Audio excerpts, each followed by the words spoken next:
So I'm intending to explore a digital twins project lifecycle in relation to the skills required to carry out key tasks. I'm going to look at how tasks are linked by validation and verification. Validation being a check that requirements are complete and clear, and verification being about checking that what we are building meets the actual requirements that we're building them to. I'm going to look at how this presents opportunities to provide the skills needed, ideally from a company's existing workforce. And I'm going to close by providing some links to other people and other areas where work similar to this is being presented. So I think it's always a good thing to set expectations. And what I'm offering here is a helicopter pragmatic view of how digital twin technology can be approached from a company's present position. Importantly, it's more about what's likely to be common with what you've got at the moment rather than what's different. And I'm not offering a magic bullet to fix the issues. What I am offering is what is possibly a different way to think about the issues so that an iterative approach to implementation of DT technology becomes more feasible.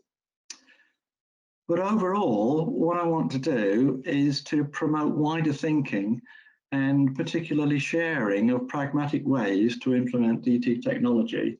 And I'll come back to that a little bit later. So on this slide, the horizontal axis at the, what's my pointer? At the bottom there is the life cycle of a project. And vertically, we have progress in three key areas of work that needs to be done. Oops. Just a moment. Right. I'll just find myself again. Just got my pointer in the right place. Sorry about that.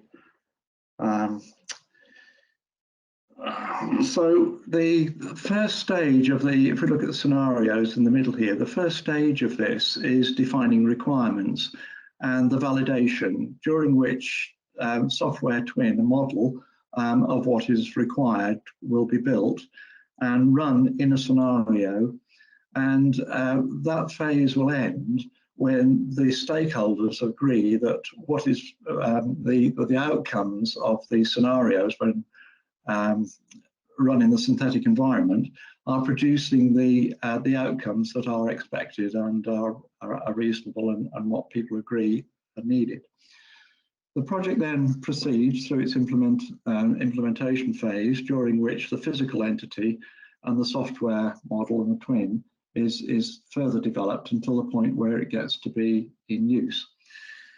Now, the important thing about this is that the scenarios can be run at any stage of that process, and the outcome from the scenario should be identical no matter what stage of the life cycle we're in, and that's a very important issue. This slide depicts that if you take any mix of the software model or the physical entity, take modules, a set of modules that obviously are compatible, and rerun the scenario, you should get the same result at any point and with any mix of the physical entity and the software twin. Now, this concept was proven by an MOD investment in this about 5 or 6 years ago, and I'm sure that we all recognise that this is an important feature of digital twins. But the scenarios can also be run for other purposes than verification. For example, you might want to run them to demonstrate the project's objectives to new employees, maybe new suppliers, or to specialists brought onto the project to contribute for a short period, as well as demonstrating to customers and other stakeholders. It's a very visual way of communicating the requirements, the current state of progress, and explaining to people what you're intending to do and why you're doing what you're doing. So running a project in this way, by having frequent repetition of scenarios, opens a significant opportunity. The benefits include simplified progress reporting, which I've just described. And by that, I mean, do the results from the latest iteration of whatever you're building conform to those of the previous iterations? If they do, then a stage payment may be appropriate, and it's a good way to show that you've reached that stage. If there are discrepancies, an in-depth review may be needed to see why there are discrepancies and if they're valid, if you wish to keep them, or whether you need to revert to what you originally thought you were going to do. It's a communication method. So running and observing scenarios becomes a way to communicate with all levels of stakeholders, and it's visual, as I've said, and it will allow much of the stakeholder communication to be led by the test engineers who run the tests throughout the life cycle. And that helps to free up design engineers and senior project managers. It also offers a very powerful and responsive project management tool with very low additional investment costs. Test engineers do what they're good at, adding project value, and at the same time freeing others and enhancing their own day-to-day responsibilities.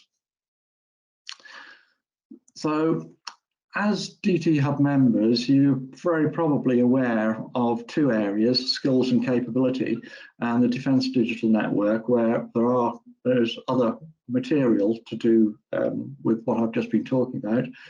The skills and capability area has framework and capabilities, as you might imagine. The Defence Digital Network has got an expansion, significant expansion of this presentation and some other thoughts brought into it. If, depending on your discipline, you may not be quite so familiar with the IET, Institute of Engineering Technology, that has been promoting the role and image of test engineers under the leadership of Julian for last year. You may also not be available of ITEA, the International Test and Evaluation Association, which is considering an in-depth review in this area. INCOSE have also done work in this area, which is important and worth taking a look at. So, in summary, the DT technology does not necessarily mean a big change.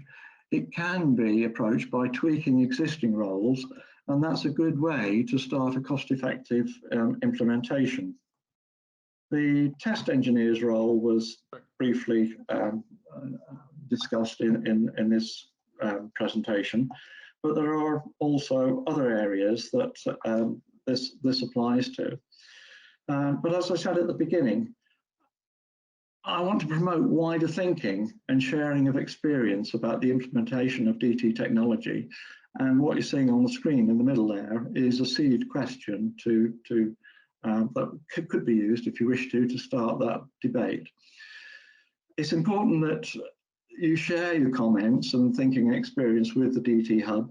And there's an open section, but the Defence Digital Networks document section has, as I said previously, a much expanded version of this presentation. So I'd be particularly interested to see responses to that discussion document. So thank you for your time, and look forward to hearing from you either in questions or via the DT Hub. And it's back to you, Simon. Brilliant. Thanks so much, Dave.